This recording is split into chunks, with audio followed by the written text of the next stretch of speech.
This is Blizzard. He's a wonderful senior boy, about 10 years old. He's a white short hair.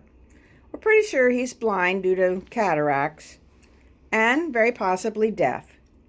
But that said, he's in the hab with another kitty. He's able to find his food and use the litter box. Knows when you come in the room, and he's happy to get attention. I'm sure he would appreciate a quieter home and a patient adopter that's going to work with him, help him find his way around the house. Low litter box would be preferred. Keep him safe and inside.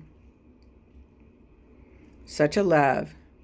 He's already been neutered and sponsored, so he'd be able to go home the day of adoption at no cost, and he hopes that soon. This is no place for this wonderful boy. He looks forward to being adopted. This is Blizzard.